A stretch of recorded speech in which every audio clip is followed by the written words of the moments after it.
right, it's Masters of Podcasting on a lovely Monday evening. It's Labor Day, and we're here recording because the most recent episode was, man, that was cold as ice.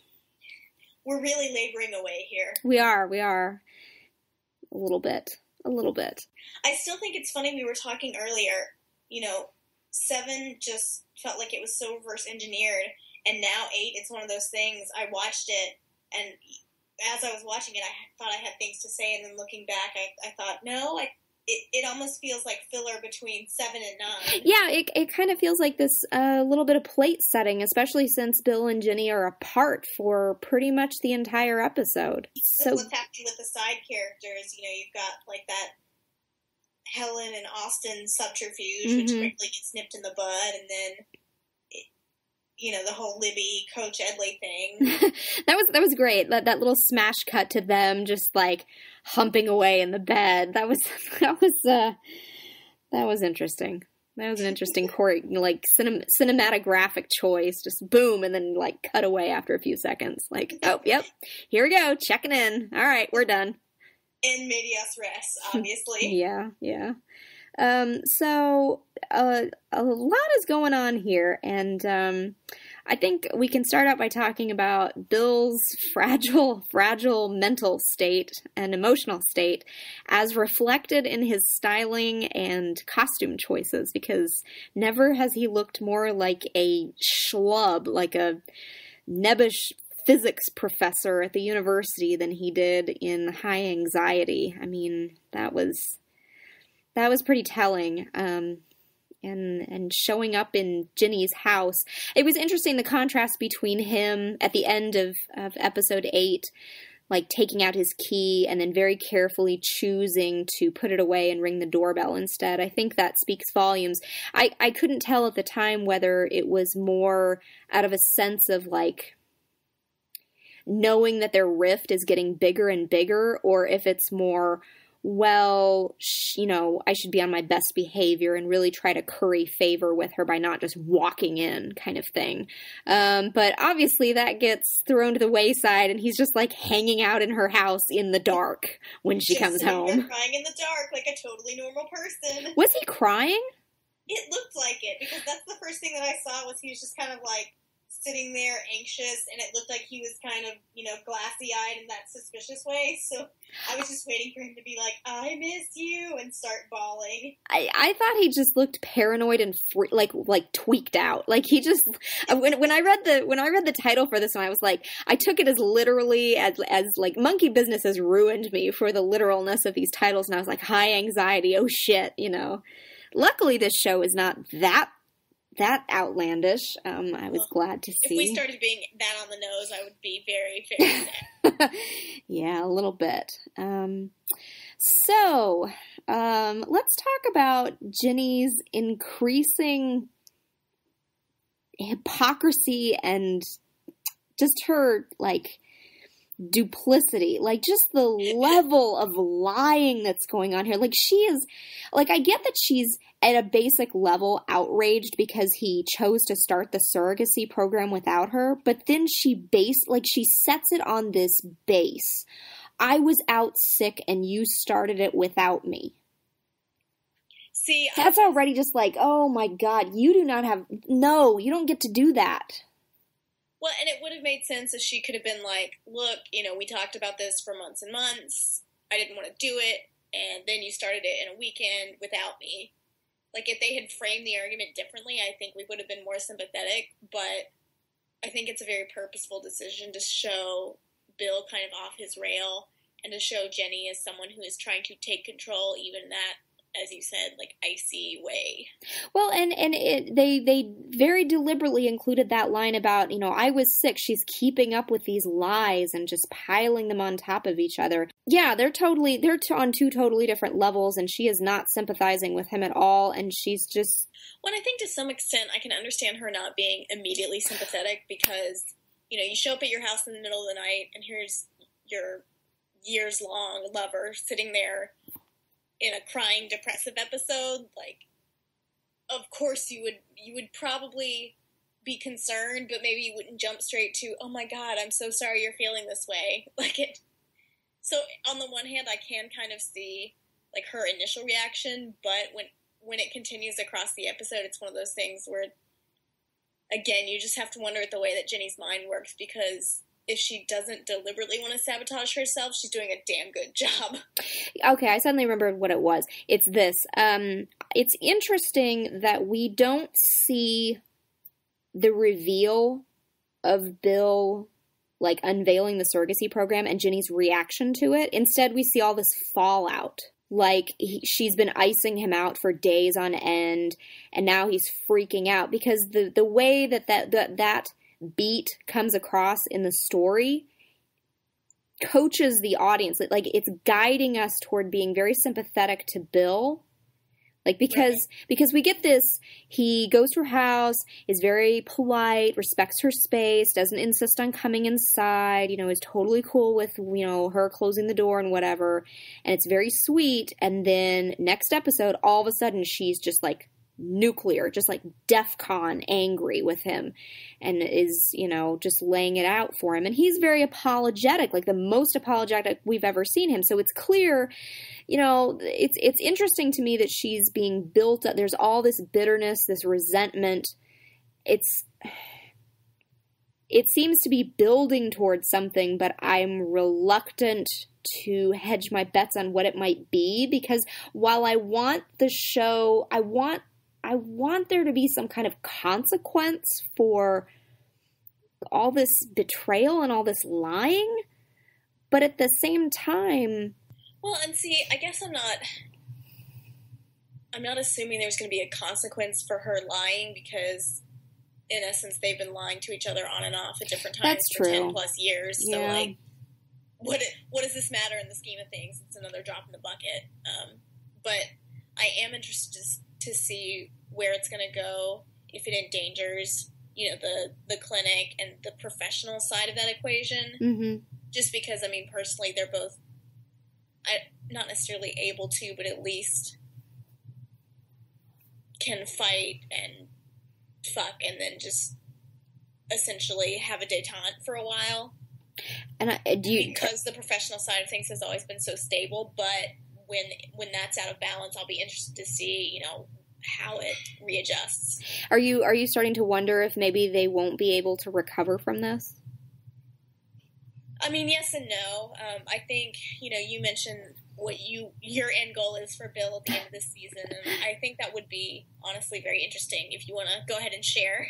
So I've probably said this before, and I don't want it to sound quite as blasé from him as maybe it comes across as, but I think it would serve the story well, in my opinion, if we had some foreshadowing that Bill is willing to is willing to break away from Ginny on some level. Like, he has that moment later in real life where he's just like, this was a terrible idea, and I've been doing terrible things by forcing you into this, and I think it's time that, we finally separate once and for all, because this is obviously, really bad for both of us. And she's totally bowled over, because by that point she was kind of okay with it and had, sort of accepted that this was the way things were going to be. And I think having that at the end of this, roller coaster season would be a nice kind of, like I said, foreshadowing to that.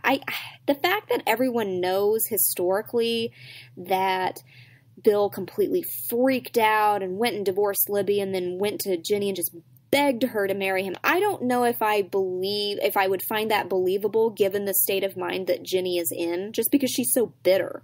And I don't think that played out. I could be totally wrong. I may not remember the biography that well.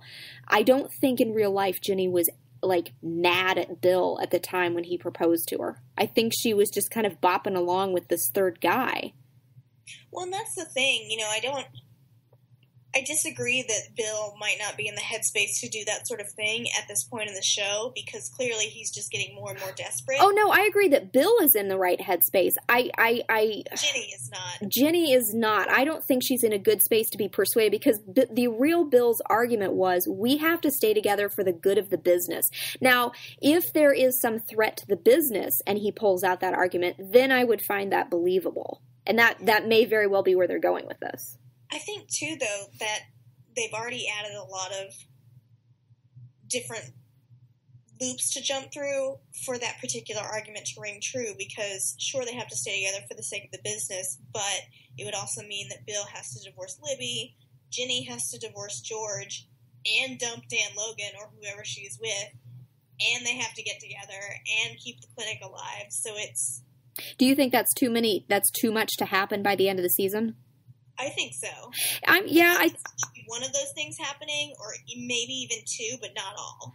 Yeah, that would be awfully pat. And granted, this show has become a little pat lately, but I think that's a bit much. That's a bit a lot of circumstances. Yeah, it's a lot of contrivances. Yeah, there you go. For one season. And granted, the timeline, they're going to do whatever the hell they want with the timeline because they've already messed with it so much. But I think we're definitely driving toward Bill and Libby at least being separated by the end of the season because, her story is... I don't see how it could have any sort of clever twist at the end. The writers don't seem like they're doing anything surprising with her. It's just kind of following this familiar path. No, but I kind of like that she essentially started having an affair with a guy she didn't even like, and now they're actually trying to make a go of it. Like that to me is more interesting than her like having this passionate love affair, kind of love of her life type of thing. Mm-hmm. Especially now that we know what happened to poor Robert. Yeah, poor Robert. Oh, the beautiful scene, the one like really, really great. There were a couple, but the really great scene in episode 9 where Bill is just standing in the foyer of his house, like just blitzed, and Libby comes stumbling in, and then they start doing shots together. Like that was a good scene. That cracked me up though because she looked at him and goes, "Have you been drinking?" And he's like, "No. Never drunk." What? No. At work? No. Good cover, Bill. Yeah, and like 5 seconds before, he was like furtively pouring himself giant tumblers of scotch. Just, jeez. But that scene kind of, that kind of made me a little misty-eyed because it was, they were so open and honest with each other, and you really got the sense that at one time they really liked each other, and there was something there, and then for whatever reason, maybe just because of Bill's hang-ups and repressions, like it just fizzled out, even before the series even began. Yeah, but I thought that was a really nice comeback, especially in a show that really doesn't dwell on here's my marriage and here's my wife and I put on this magnificent double act, because essentially they don't even bother to do that much. It's just pretty much Bill being like, well, going to work, see you at midnight. It was funny that he had that line of dialogue about, well, I'm always standing over here by the bar and you're always over there at the kitchen sink, because how many times have they staged scenes in the master's house with Bill over at the bar and Libby by the sink? Like that's where they stand all the time whenever they're home. That's just, their feet are glued to the floor. That must be the inside staff joke there. It must be. Let's see.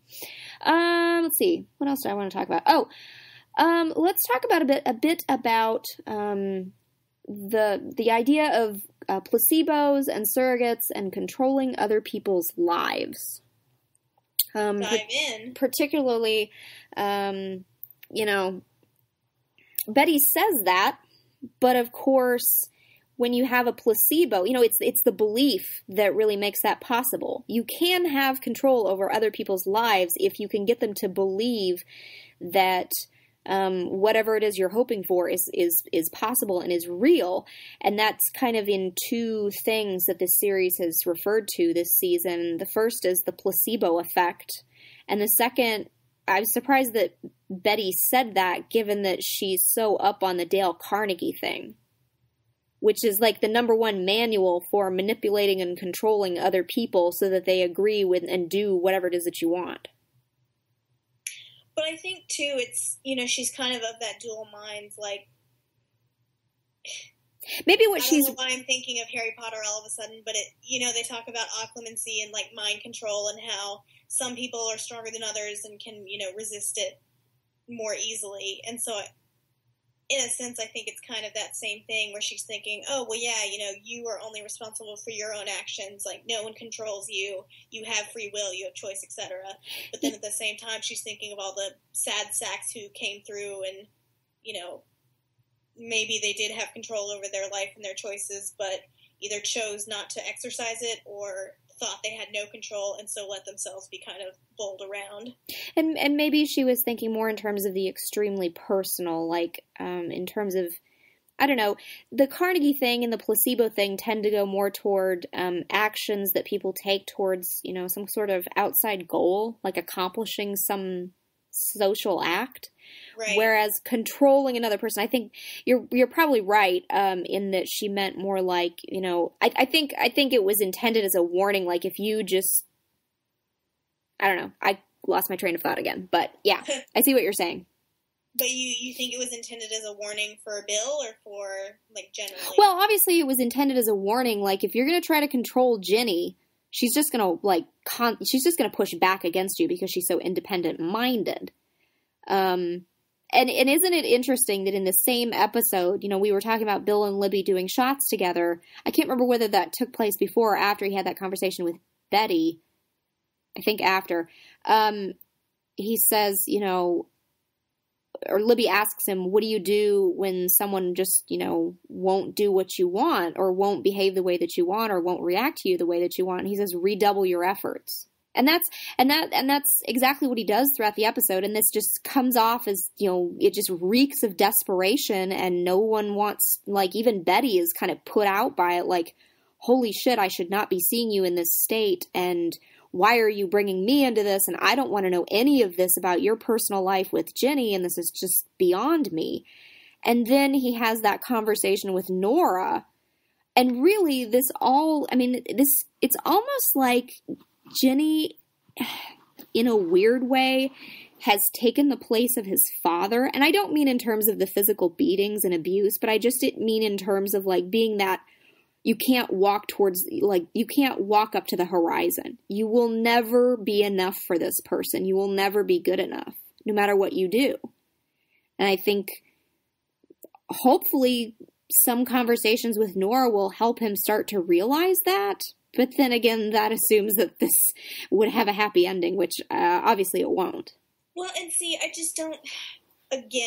don't believe Nora has that kind of insight to be able to like shine a light onto his life. Like, sure, maybe she can help him come to like a realization or two based on her own experiences, but I don't know. I guess it's just because I think the delineations between like her and Bill and early Virginia are so overt that I'm just sort of like, I don't care about Nora. I don't care what happens to Nora. No, I don't think they're going to sit down and he's going to be like, oh, I have this big confession to make. I, too, suffered abuse at the hands of my father, and I know exactly what you're talking about. Like, I think it's going to be very internalized. I think it's going to be this if this does happen, if he does manage to learn anything from his interactions with Nora, and who knows, it'll be very subtle and, in the back of his mind kind of thing. But it's, it's interesting. He talks to Libby and he says, well, you double down and you work even harder to try to impress this person. And then he's sitting there with Nora and he just sort of muses. It's not even self-consciously. He's just like, yep, no point in trying to please people like that.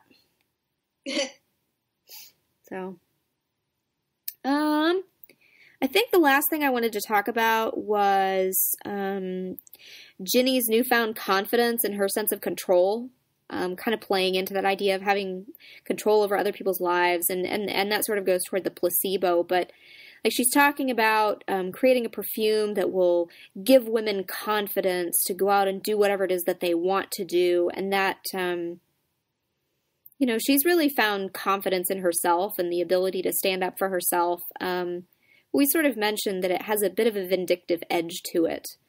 And there's really this theme throughout this episode of victimized people picking themselves up and taking revenge on the people who have wronged them, even for things that went wrong, years and years before or a long time before. And that sort of got me thinking about this torts topic in law that's the doctrine of self-defense, where it says under the law, if someone attacks you or, tries to do something to you, you have a right of self-defense insofar as you actually need to, battle the person back and get them to stop attacking you. But once there's a pause and you just decide to start beating the shit out of them, then you become the aggressor yourself and you are liable under the law. And that just seemed like an interesting parallel. I don't know what to call it, but it just made me think of that. That happens a lot in this episode, especially with Johnny. I mean, most overtly, but, a lot with Ginny, too. Well, I think Ginny, in earlier seasons, she was essentially the Dale Carnegie model of this school of thought. She did have some control, not enough, but she exercised what little she had in order to, get people to either listen to her or get a little bit of favor. Nothing that could really do much more than get a foot in the door or get the right person listening. Mm-hmm. And now we have her, she's got her name on an institute that's bringing in, you would think, hundreds of thousands of dollars per year, and suddenly she's, I won't say that she has taken her power and turned it to evil, but she definitely, I think, has a clearer view of what she can and cannot do. Whereas in years past, I think she would have been afraid to go toe-to-toe with Bill in this kind of way.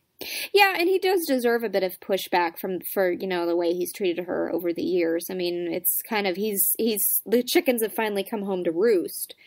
But I felt like faking the orgasm and, that little chirp, all better now at the end was just like... Oh, yeah, that was a low blow. That was a low blow, as was the bit about, the sarcastic, flippant remarks that she made after they were finished watching the Surrogates training. Because she was ready for a fight. She was straight up ready to go. And it's interesting that he takes that step back and puts the desk between the two of them. Yeah, that was... I have never seen him flee from a fight quite so quickly. And I think that speaks to a new mindset in Bill, that he's not willing to, it's not that he doesn't want to fight, it's just he realizes that there's something wrong, but he's willing to, he's willing to take his blows and walk away. And she even has, this guilty look, fleet across her face. Well, and that's the thing, it makes sense to me that she would be gunning for a fight over this program that she never wanted. Mm-hmm. But the fact that she turns it so personal so quickly, it's just sort of like, damn, Virginia, don't hold back there. Yeah, and I think she felt justified in having the angry reaction for the second time because he tried to rope her into it when she's made it clear that she doesn't really want anything to do with it. And I think that was, the perfect excuse to storm out of there and slam the door. Yeah, I mean, it's interesting to me seeing kind of the evolution of Virginia as a character who knows what she wants and is actively, but in a benign way, trying to get it. Mm-hmm. And then Virginia who maybe doesn't quite know what she wants or knows what she wants only to an extent and then just sort of leaves the rest up to chance. Yeah. Let's see. What else did you want to talk about? I think, did I already cover the idea that what Ginny really enjoys is just having these dudes dangling in front of her? No, so we need to talk about that. Okay, I can't remember what we talked about before the episode and what we talked about during the episode. I've been out on the lake all day. I'm heat exhaustion. So, commenters talk about, their frustration with Ginny and not knowing what it is that she wants. Her thoughts are so opaque, and she doesn't always make it clear, whereas Bill is, making it so clear he's practically screaming it at her every time he sees her, But I think it's the issue or the question that the show is posing is not so much, what does Ginny really want? It's we already know what she wants because it's right in front of us and it's right in front of her. She loves what she wants, and what she loves is having people on the line.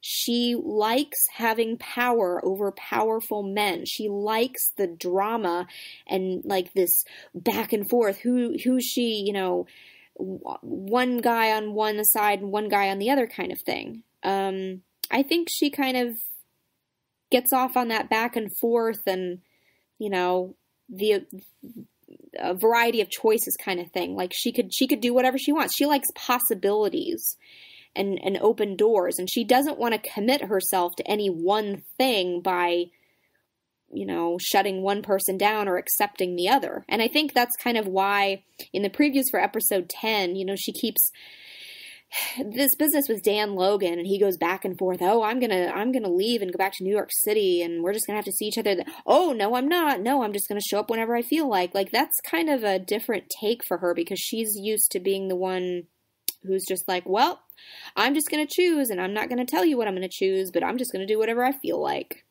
I already forgot your name, so you're not important to me anymore. Yeah, she just enjoys the dance. Well, and I think too, like you said, she also enjoys that possibility of open doors. So it's not just about, oh, well, if I end up with this person, we'll do X or we'll do Y. It's just the dark side of multitasking and juggling is that eventually all of the things you are juggling have to come down and have to land somewhere, and she just wants to prolong that for as long as possible. It's kind of the potential for impulsivity. It's like there is an open door, and she could go through it, or she could choose to stay where she is. I think she just enjoys that, like that constant state of what's the term for it? It's like potential energy. Yeah, that sort of poised on the edge of a cliff type of thing. But you can't stay there forever. You know, that's exhausting for everyone. Right. So, yeah. Well, and one of the things that I was talking about earlier, and I don't remember if we've mentioned in this podcast yet, but the fact that I think both of these two episodes are also structured around people not really thinking about what they want or not wanting something until somebody else shows active interest in it first. Yeah. You know, because as soon as Bill finds out that Dan Logan is on the scene, he's like beating down Jenny's door in order to convince her that she's making a mistake. Well, and that's been a slow buildup. You know, he's had this like paranoia brewing in the back of his mind for several months now. But you're right. You know, now that he has a more concrete suspicion, now he's like racing to action. And it also works with Austin and Betty and Helen. You know, Austin going off the rails in whatever father figure lamentation thing that he's doing because he's lost custody of his children, and now he's suddenly fathered another one. And I think the blocking of that last scene where Helen says that she's pregnant, you know, there's Austin just actually between the two of them staring up at them. I think it's going to turn from Three's Company into maybe something more sinister kind of quickly.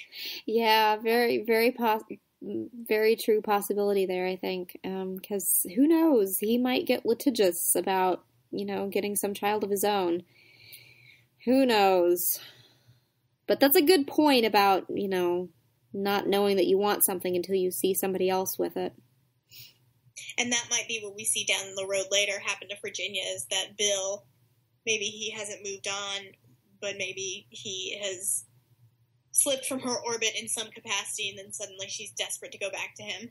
It's just, I keep thinking back to that episode last season where they haven't been together, and granted, he was the one who instigated the breakup all angrily, and she was all confused and begging for his forgiveness, but then she's just, like, looking back at old pictures of him, and she's like, oh, I really miss Bill.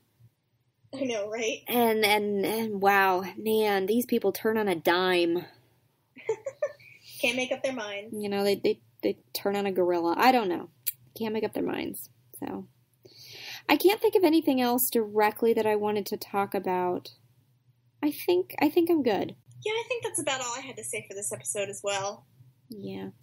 Okay, well, we will continue again next time with episodes 10, and what we hear is a very dramatic episode 11. I'm really looking forward to that one because it should be a potboiler. So we will be back in another couple of weeks with 2 more episodes, I think. Woo! All right, and as always, if you have any questions or you want us to talk about something specific, please feel free to drop an ask in the Tumblr Ask box. You know where to find us. We always get very excited when we get mail. We do. All right, we'll see you next time. All right, thanks for listening. Bye.